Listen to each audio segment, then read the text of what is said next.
Hello, this one is 100% improvisation 11, and in this one I'll teach you how to use the link you're gonna see on the page, which is gonna give you a sound file from some CDs I made many years ago that I call them 100% improvisation.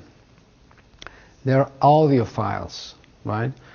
You're gonna hear music, yeah, very slow type of tempo, type of beat, and you're gonna hear my voice asking you to do steps at the beginning, just steps in time.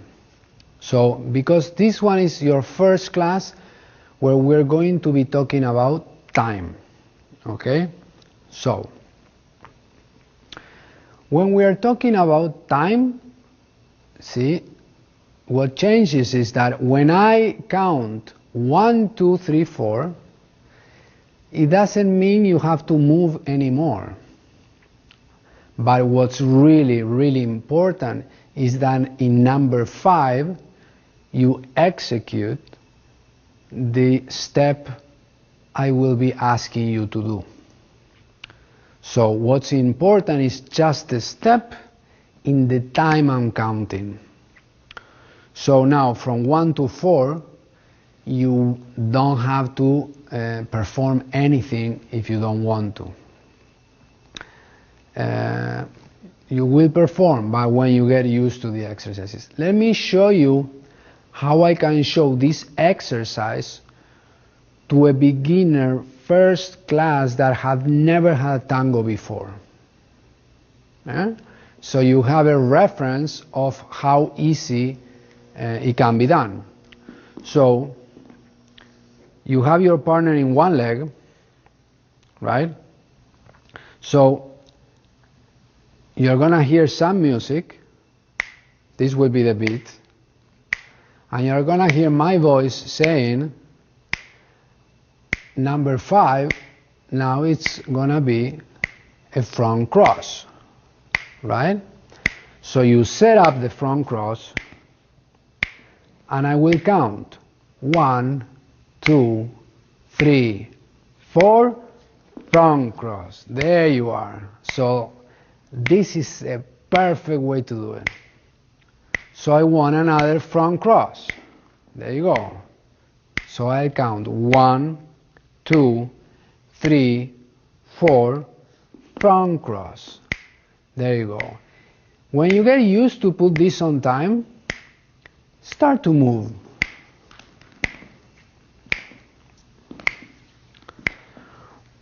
Right? So you're gonna hear my voice saying I want a front cross. And I'm going to count. And 1, 2, 3, 4, front cross. Very good. And 1, 2, 3, 4, front cross. That's it. Let's say that it might be going too fast for you. That's okay, because you don't have to move from 1 to 4 anymore. So it's 1, 2, 3, 4, front cross. This is perfect. Actually, it's part of how we improvisers move.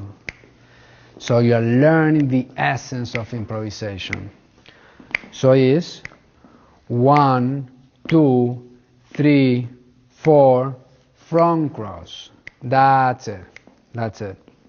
So that exercise is, that recording will last about 10 minutes of this. I'm going to be asking you for front crosses, for back crosses, and for open steps. Now 100 improvisation is getting to be more step by step. We are going towards the goal of showing you and making you experience what real improvisation is about. So what it's about is that movements have value at the right time. See, if they are not at the right time, by the way, they have no value. A metaphor that I used to say is, for example, you might have the greatest ending of a song of the whole planet, you know, it might be beautiful, perfect, right? But if you do that ending and the orchestra already packed and went home, see, it has zero value. So that move, that thing, it has value only if it is right at the end of the song. Okay? Why do I say this to you? Because what some of you are going to do, and I don't want you to, I want you to change that. But what you're going to do is that I'm going to be counting, right? She's on one leg. And I'm going to say, for example, an open step. So this is what I don't want you to do. I'm going to count for an open step, right?